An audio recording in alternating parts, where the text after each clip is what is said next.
Hey guys, welcome back to my channel Books with Meena, or welcome if you're new here, and today I'm going to be talking about the books that I DNF'd in 2021. This video starts off my end of the year book series lists where I talk about my favorite, least favorite books of 2021, and today I'll be talking about the books I did not finish for one reason or the other. Now, this year I was in a huge reading slump in the second half of 2021 and I DNF'd like numerous amount of books. I won't be talking about all of them here. I think I'll be mentioning the ones where I got like at least 30-40% into the book before giving it up, or maybe I just these books are popular and people talk about them, which is why I want to mention them in this video. So I'm not mentioning each and every book that I DNF'd because then the video would be really long. So yeah, that's just, the list is like shortened. That's what I want you to know. The first book on this list is The Empress by Sj Kinkade, and this one was so disappointing because I read the first book in the series called The Diabolic and I really enjoyed it. I thought that this would be like my new YA sci-fi fantasy series that I would really enjoy and like reading. The first book was good. It was a very solid start to a sci-fi outer space trilogy, but the second book, it had everything that the first book had, which I had enjoyed, but it just felt like it was lackluster. Like the same things were present, but they just did not hold the same charm or the same surprise element from the first book. It felt like all the same elements that were being used in the second book they just felt flat instead of like the way they had felt in the first book, where they were dynamic and fun to read about. The characters were repetitive and they were just no longer interesting to me, so I just DNF'd the second book after reading about 40% of it, which is, a little bit of a bummer, but it's fine. I will find some new series to read. The next book that I want to talk about is another sci-fi actually, and this one is Hench by, I'm forgetting the author's name, I think it's Natalie something, but this one is adult sci-fi and it's taking place in our world, but heroes and villains, sorry, not aliens, villains exist together almost like it's a normal thing. There are these companies and startups like which heroes and villains own, superheroes and supervillains own, and they hire people, and it's like a very normal thing for this world. So our main character works at this startup at a villain's company, but she does a very kind of boring desk job where she just has to like answer calls and work on the computer. And the book starts with her getting wronged by a superhero guy, and she is on this quest for revenge, which is why she teams up with her villain boss. And I thought this premise was so cool. It sounded so interesting. I love reading about superheroes and villains because they are very popular in pop culture right now with Marvel and DC and everything. But this book, it was first of all a very long book, and the first 2 hours of the audiobook that I listened to just felt like nothing was happening. Like, I get it, the author was trying to set up the world and try to show us that yes, this is our world, but there's also like different elements included in our world and how our society would look like if heroes and villains just existed as normal people, something that is just normalized. But the main character I thought was just so unlikable, and I am totally fine with reading unlikable characters, but she was just very like unlikable but in a boring way, and so I wasn't invested in her story. Plus even the side characters were so annoying to me because at one point in the book, the main character and her best friend are like sitting at a bar and drinking, and they're just like kind of relaxing after a long work day, and her friend is like, oh, let's just like pull up Tinder and like make fun of guys' profiles, which I know people do and it sounds like fun, I suppose, but the fact that it was mentioned in this book for no reason, and we were spending the first 2 hours, the first 2 hours of the audiobook was primarily a lot of like these kind of conversations between the main character and her best friend, just having these like really pointless conversations, and it almost felt like a little forced that the author was trying to show, this is how like young people talk, which even I don't know how young people talk because the characters are like in their late 20s, early 30s, but it just felt forced. It felt obnoxious. It felt pointless to like include so many of these like little conversations and little things which the characters would say. Like they would constantly make fun of their boss, who is obviously this like super villain, but he like cares about the employees and comes in every day to the office and asks about how they're feeling and how they're doing. And I don't know, maybe this is a me problem where I can't stand to read characters who like talk this way, but I just did not like it, so I put it down. And the story itself, the plot itself, just wasn't that interesting. Given that I did only read a small chunk of the book. The audiobook was like about 11-12 hours long, and I'm pretty sure, if I had given the audiobook like 1 or 2 more hours to listen to, things would have picked up plot wise. But again, the characters and the dialogue and the tone of the book I just did not like it. Next is Spinning Silver by Naomi Novik, and this one is actually one book that I would want to pick up in the future. This one is, I would say, like adult fantasy. It's almost like a retelling of Rumpelstiltskin, and it has a very like Russian cold wintry setting, and I'm pretty sure a lot of you do know about this book. It is very popular on BookTube and otherwise, and a lot of people do like this book. And I totally see why. The writing was beautiful, the atmosphere was like totally, it makes you feel like you are living in the winter, in the cold, and the characters were also like quite well written. I totally fell in love with the 2 or 3 main characters that were present in this book.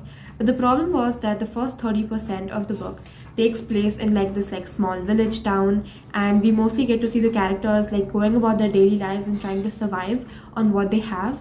And I thought that part of the book was so great because it was just talking about like real life and what these characters are doing to stay afloat with their families and look out for themselves. I thought that was very cozy, but also like very realistic, and it gave us a glimpse into these characters' lives and their like inner thoughts and feelings. And that part of the book was just, I just liked it so much that at the 30% mark, when things took a turn and became more fantastical, where the characters had to like separate out and go to these like different fantasy lands, I would say, and interact with these like magical creatures, almost like fae or fairies, I just wasn't interested in that. I wanted to know more about just their daily lives and follow them doing these like mundane tasks.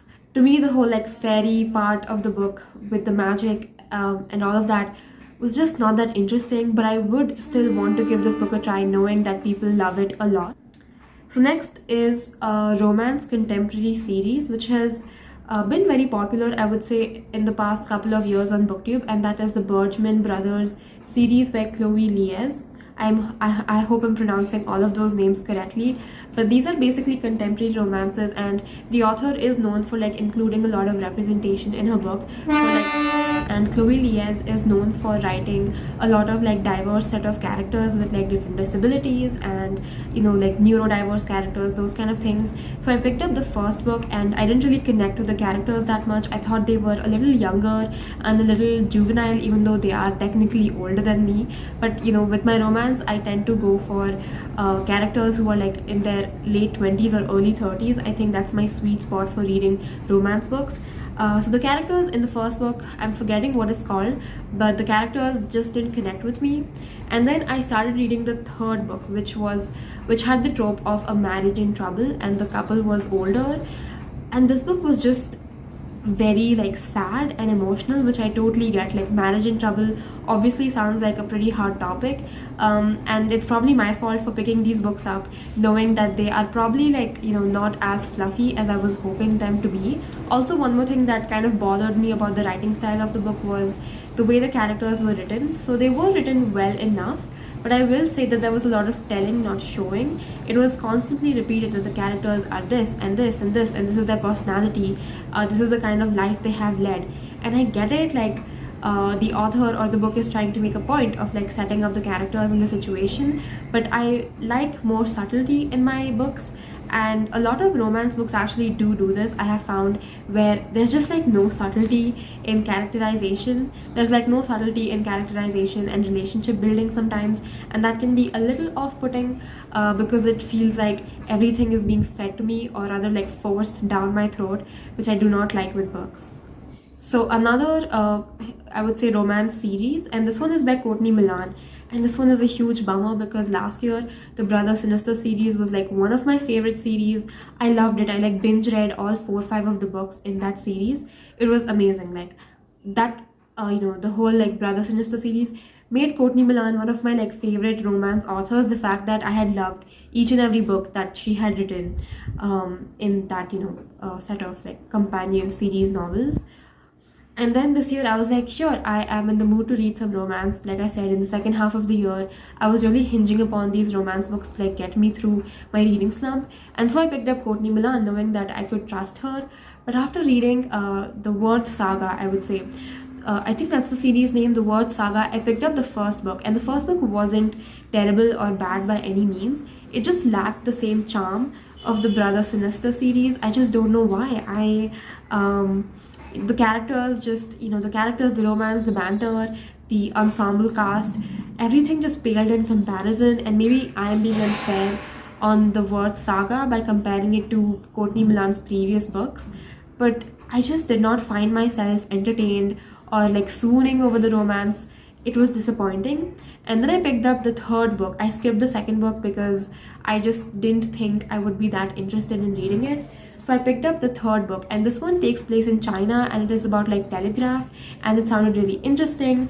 The female character is like a scientist almost, I would say, or a mathematician. I'm not quite sure, but one of those things. And I thought, oh my god, that sounds like interesting and so good. And Courtney Milan does include a lot of social commentary in her historical romances with regarding to like equality between men, women, and queer people, and race and everything. But I think what I've noticed in her books is that I just did not find at least the books that I picked up this year to be that charming or entertaining, because they were very issue focused, and that's not a bad thing. I think there are people who are looking for historical romances to issue these subjects, because these were real things that existed at that point of time. But when I picked up these books, I was looking for a fun time to enjoy my reading experience, and these books are very heavy on the issue.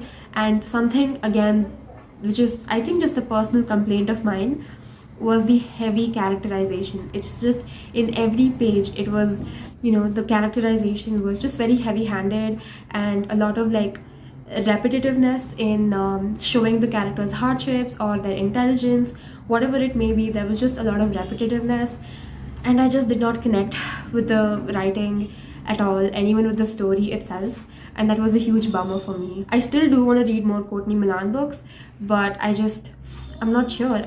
Maybe I need to be like in the right mindset to read more heavy, serious historical romances, and I guess I should go into it knowing that maybe the entertainment factor would be a little less, given this author does focus on the heavier issues a little bit more.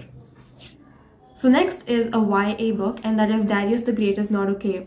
And this one is a pretty short book. It's about Darius. He's like half Iranian, and he goes to Iran to meet his mother's side of the family. He has been born and brought up in US, and this is the first time he's visiting his grandparents in Iran. And this book I picked up, hearing a lot of good reviews, and then I read it, and it was definitely well written, but it was also very triggering for me because this book goes into depression and mental illness, and Darius is just a character who is so affected by his, mental illness and, all of those things, that it really colors the book and the story itself, which is an obvious thing, because you are reading the whole story from his point of view. He is the narrator, he's the main character. So definitely not a bad book. Again, just I had heard good reviews about it, and I had seen the trigger warnings too, and normally things like this don't trigger me, but this book really felt it hit quite close to home in some ways, and just put me like not in a good mood. So yeah, pick this book up, be careful, look up the trigger warnings, but definitely not a bad book. I might give it a try, I'm not quite sure. The only reason I still want to give it a chance again is because I do know that so many people love this book so much.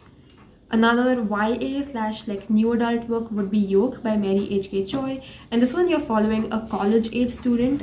She is, if you didn't know, Mary H.K. Choi is Korean American.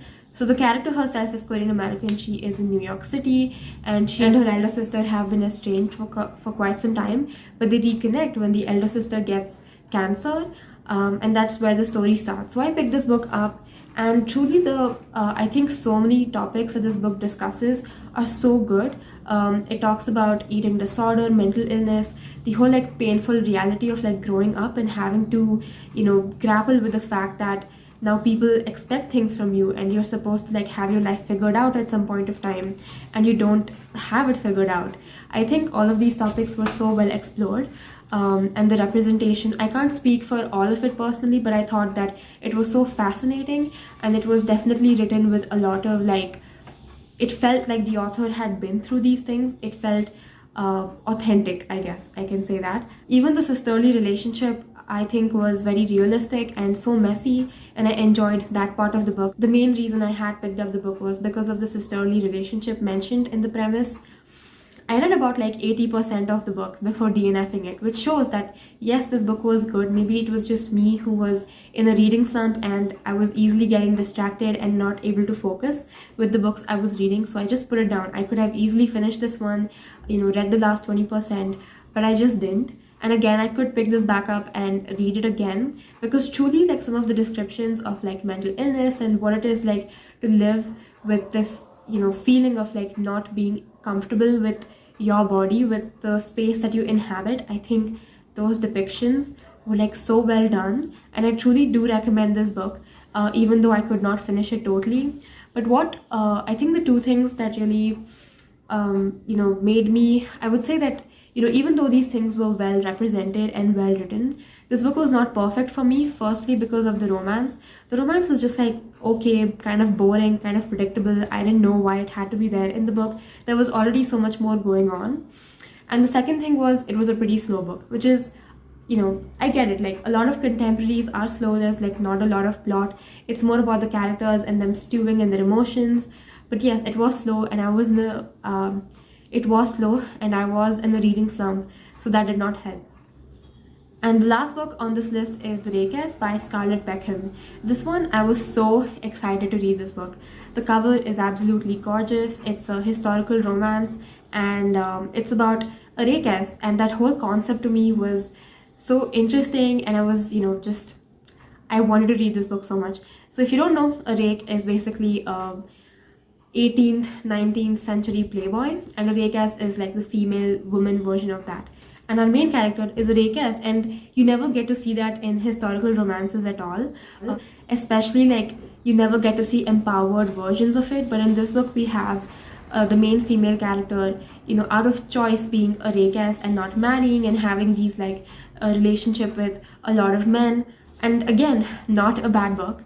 I was in the mood to read something more light, more fun, and this book is not that, very understandably, because as much as the main character is living by her own rules, she also has to face the wrath of society, who won't accept her for what she is, who won't like accept women, unless they place conditions on what kind of space they are allowed to, inhabit. And those conversations in part of the book, I really appreciated them, and that was actually not my problem with the kind of more heavy subjects of the book. I think those parts I was okay with. What really pulled me down was, what made me want to DNF this book was, at the midway point, I think the main character is being like physically threatened, and people are trying to like break into her house and stuff, and that was just, I just could not bear with it any longer, and I was like, what, maybe I would read this book any other time.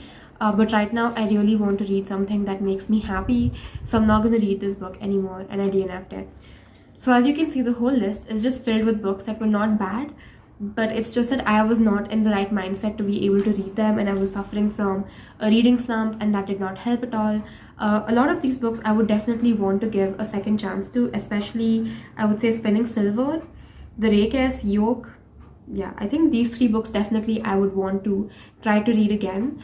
And that is it for this video. I hope you enjoyed it. Be sure to share, like, subscribe, comment if you wish to do so. Comment down below which books you have DNF'd in the past year, and if 2021 was a good reading year for you in terms of like the amount of books you read, or just if you just enjoyed reading in general. And that is it. Goodbye.